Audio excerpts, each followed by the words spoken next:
नमस्कार जय साथियों, एक बार फिर से आप सबका बहुत बहुत स्वागत है। साथियों, आज हम बताएंगे आपको बादल कैसे फटते हैं।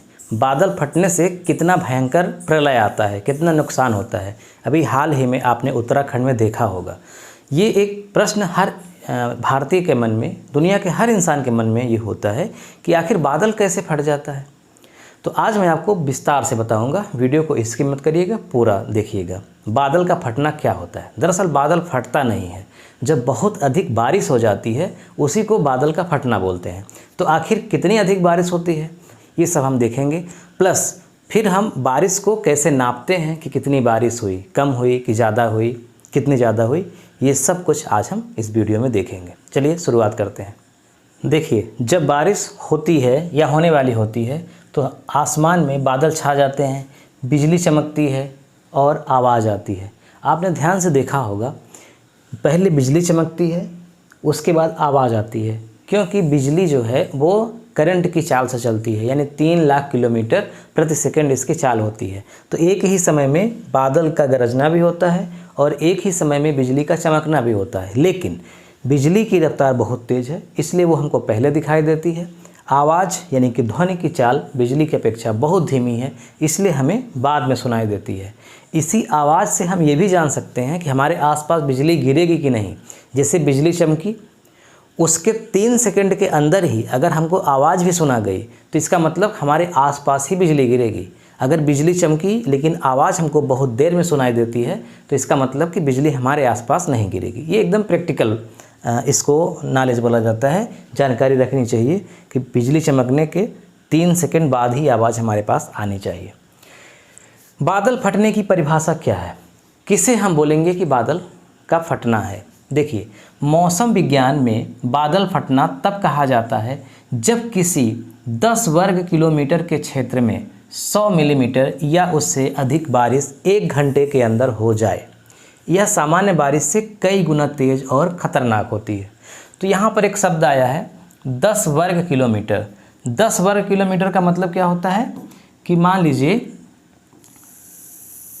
ये एक क्षेत्र है, ये एक क्षेत्र है। अगर इस क्षेत्र की हम लंबाई मान लें यहाँ से 2 किलोमीटर और ये मान लें 5 किलोमीटर, 5 किलोमीटर, तो इस क्षेत्र, ये कितना क्षेत्र हो गया, 5 दूना 10 वर्ग किलोमीटर का ये क्षेत्र हो गया, 10 वर्ग किलोमीटर। या फिर ऐसा भी हो सकता है 10 किलोमीटर लंबाई कर दें और 1 किलोमीटर चौड़ाई। कहने का मतलब 10 वर्ग किलोमीटर के क्षेत्र में यदि 100 मिलीमीटर बारिश हो जाए 1 घंटे के अंदर तो ये सामान्य बारिश से बहुत ज़्यादा बारिश होती है। इसी को बोला जाता है बादल का फटना। अच्छा, कैसे नापी जाती है बारिश? तो इसके लिए रेन गेज का प्रयोग होता है। उसके तहत नापी जाती है कि बारिश कितनी हो गई, ज़्यादा हो गई कि कम। हम आखिर में आपको बताएंगे, उसका चित्र भी दिखाएंगे कि कैसे उसको नापा जाता है। अभी हम मोटा मोटा ये समझ लें कि 10 वर्ग किलोमीटर के क्षेत्र में अगर 100 मिलीमीटर या उससे ज़्यादा बारिश 1 घंटे के अंदर हो गई तो उसी को हम बादल का फटना बोलते हैं। बादल का फटना का मतलब सामान्य से बहुत ज़्यादा बारिश हो गई। अब सामान्य से बहुत ज़्यादा जब बारिश हो जाएगी तो क्या होगा, हमारी पानी बहाने की जो क्षमताएं हैं, नाली है ना, अगल बगल के जो तालाब हैं, नदी हैं, उसमें एक सामान्य स्तर से पानी बहता है। जब उससे 4 गुना, 5 गुना या 10 गुना ज़्यादा पानी आ गया तो वो ओवरफ्लो हो जाएगा। तो उस रास्ते में, नदी के रास्ते में जितने भी मकान आएंगे वो बह जाएंगे, क्योंकि नदी की क्षमता बहुत कम है और पानी उससे बहुत ज़्यादा हो गया है। तो नदी के अगल बगल, अगर खासकर पहाड़ पे बसा गांव है तो पहाड़ से पानी आएगा और पूरा गांव का गांव आपने चित्र में देखा होगा। यही है। यह क्यों होता है, इसका मुख्य कारण क्या है, यानी बादल क्यों फटता है? तो पहली जो बात है, नमी का अत्यधिक संकेंद्रण। नमी का मतलब होता है कि जब वाष्प में पानी की मात्रा ज़्यादा होती है। दरअसल बारिश का मतलब ही होता है कि जो हमारा बादल है, ये जो हमारे बादल हैं, इसमें क्या होता है, इसमें पानी होता है।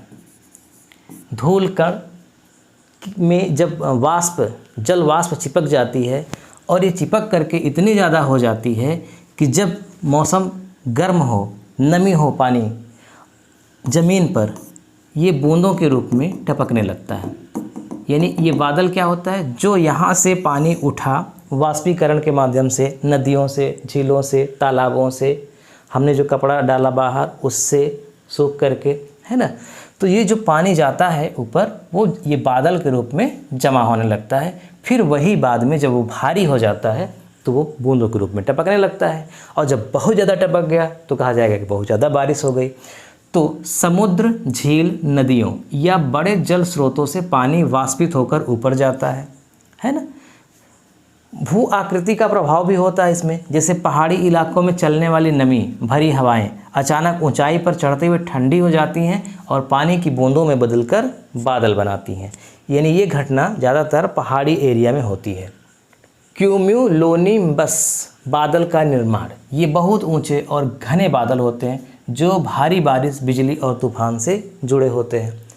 वायुमंडलीय अस्थिरता क्या है? यदि ऊपर की हवा ठंडी और नीचे की हवा गर्म हो तो तेज ऊपर उठती हवाएं पानी की भारी मात्रा को बादल में फंसा देती हैं। फिर क्या होता है? अचानक ढहना, जब पानी का भार बढ़ जाता है और ऊपर उठने वाली हवा का बल कम हो जाता है तो सारा पानी एक साथ नीचे गिर जाता है। यही बादल का फटना है। जो पानी बूंदों के रूप में धीरे धीरे लंबे समय के अंतराल पे गिरना चाहिए था, वो कम समय में गिर जाता है। यही बादल का फटना है। अब देखिए, बादल फटने के लिए अनुकूल परिस्थितियाँ क्या हैं? कब बादल फटते हैं, यानी कब बहुत ज़्यादा बरसात होती है? तो ये स्थान विशेष पर भी निर्भर करता है। जैसे पहाड़ी या घाटी क्षेत्र है, जैसे कि हिमालय है, उत्तराखंड है, जम्मू कश्मीर है, हिमाचल है ना, या फिर मानसून का समय है। ये सारी अनुकूल परिस्थितियाँ होती हैं तभी बादल फटता है। आपने कभी ये नहीं देखा होगा कि उत्तर प्रदेश में या बिहार में बादल फट गया।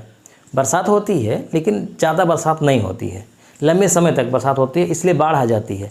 लेकिन उत्तराखंड में पहाड़ी एरिया में आप देखे होंगे कि एक ही समय में बहुत ज़्यादा बारिश हो जाती है, यानी वहाँ बादल फटता है। वहाँ पे पहाड़ियाँ हैं। अब जब बादल ऐसे गए और पहाड़ियों से टकरा गए, उसमें बहुत अधिक पानी है, तो ये एकाएक पानी यहीं पे गिर जाता है, फिर इन पहाड़ियों के माध्यम से नीचे आ जाता है। तो आसपास जो गांव हैं, घर हैं, वो सब इस पानी के माध्यम से बह जाते हैं। तो पहाड़ी या घाटी क्षेत्र में ये घटनाएं ज़्यादा होती हैं, मानसून के समय में होती हैं। गर्म और नमी वाली हवा का ठंडी हवा से टकराना ही ये कारण बनता है। स्थानीय मौसम प्रणाली का सक्रिय होना, ये इसकी अनुकूल परिस्थितियाँ हैं। बादल फटने के प्रभाव क्या होते हैं? देखो, जैसे ही बादल फटेगा यानी बहुत ज़्यादा पानी बरसेगा, अचानक बाढ़ आ जाएगी, भूस्खलन होगा। पहाड़ आप देखे होंगे, पूरा पहाड़ का पहाड़, बड़े बड़े उसके खंड बहने लगते हैं या टूटकर गिर जाते हैं। सड़कें जो पहाड़ों पे बनी होती हैं उस पे मलबे आ जाते हैं। तो अचानक बाढ़ आ जाएगी, भूस्खलन होगा, पुल, सड़क और मकानों का नुकसान हो जाएगा, जानमाल की हानि होगी, नदी नालों में पानी का अचानक बढ़ जाएगा, बहुत ज़्यादा बढ़ जाएगा। ये देखिए, पहचान और पूर्वानुमान। क्या हम पहचान सकते हैं या पहले अनुमान लगा सकते हैं कि बादल फट सकता है, फटने वाला है? तो बादल फटने की सटीक भविष्यवाणी मुश्किल है, क्योंकि यह बहुत छोटे क्षेत्र में और अचानक होता है। तो इसकी भविष्यवाणी बहुत मुश्किल है ना, इसीलिए तो इतनी जान माल की इसमें हानि होती है। अगर इसकी भविष्यवाणी होती कि मतलब एक दिन पहले भी अगर बता दिया जाता कि यहाँ पे बादल फट सकता है तो इतना नुकसान नहीं होता, लेकिन ये अचानक होता है। मौसम विभाग डॉप्लर रडार, सैटेलाइट इमेज और स्थानीय मौसम डेटा के आधार पर चेतावनी देने की कोशिश करता है, लेकिन एग्जैक्ट ये तो नहीं बता सकते ना कि कितनी बारिश हो जाएगी। भाई, अधिक बारिश का होना ही बादल का फटना है। तो बारिश होगी, ये चेतावनी जारी होती, लेकिन कितनी होगी ये कह पाना थोड़ा मुश्किल होता है। अभी आपने देखा 2013 में केदारनाथ में बादल फटने से मंदाकिनी नदी में भीषण बाढ़ आई थी। मुझे लगता है कि 40 से 50 हज़ार लोग उसमें मरे थे 2013 में। बहुत बड़ा ये मतलब बहुत बड़ी त्रासदी थी ये केदारनाथ में 2013 में। उत्तराखंड में अभी रामगढ़ में 2025 यानी अभी हाल में ही बाढ़ आई है। तो हाल ही बादल फटने से गांव में तबाही हुई है। लद्दाख लेह में 2010 में बादल फटने से पूरे गांव बह गए थे। ये देखिए, वर्षा को कैसे नापा जाता है। जैसे हम बात कर रहे हैं ना कि जब 10 किलोमीटर के क्षेत्र में 100 मिलीमीटर या उससे अधिक बारिश हो जाती है तो उसी को बोला जाता है बादल का फटना। तो कैसे नापा जाता है? तो रेन गेज से नापा जाता है। ये एक कुप्पी जैसा आकार है, इसको खुले मैदान में रख दिया जाता है, मतलब ऐसा मैदान जहाँ पे डिस्टर्बेंस ना हो, यानी पानी डायरेक्ट इसमें आए, है ना। तो खुले मैदान में इसको रख दिया जाता है। इसमें चित्र नंबर्स लिखे होते हैं 1-1 मिलीमीटर के। अगर 1 मिलीमीटर उठा, ये 1 मिली उठा का मतलब कि इस कुप्पी में पानी अगर भरा 1 मिलीमीटर भरा मान लीजिए, तो 1 मिलीमीटर का मतलब होता है 1 मीटर लंबा 1 मीटर चौड़ा। यही बात आपको मैं समझाना चाह रहा हूँ, अच्छे समझिए। जैसे बारिश यहाँ पे हो रही है, खुले मैदान में हम पहुँच गए, हमने ये कुप्पी रख दिया। ये कई प्रकार के होते हैं, इस पर हम नहीं जाएंगे, कभी आपको डिटेल में बताएंगे। मैं आपको एकदम व्यवहारिक नॉलेज देना चाहता हूँ। ये कुप्पी जैसी आकृति, इसमें पानी भरा जाएगा। हम नहीं भरेंगे, जब बारिश होने लगेगी तब हम इसको रख देंगे खुले मैदान में, छत पर। बारिश का पानी इसके अंदर जाएगा। अब हम ये देखेंगे कि कितने समय में कितना पानी इसमें गया। तो मान लीजिए कि 1 घंटा हमने रखा इसको, 1 घंटे तक बारिश हुई, तो 1 घंटे में ये देखा गया कि इस कुप्पी में जो पानी भरा वो 1 मिलीमीटर भर गया, 1 mm निशान लगा होता है।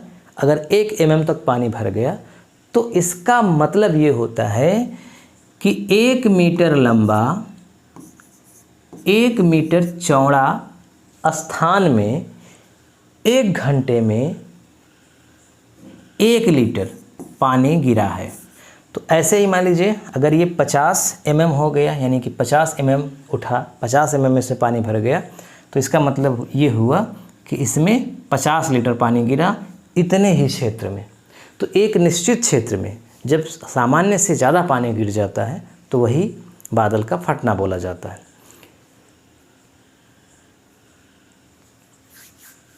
ठीक है, तो आज बस इतना ही। वीडियो देखने के लिए आपका बहुत बहुत धन्यवाद।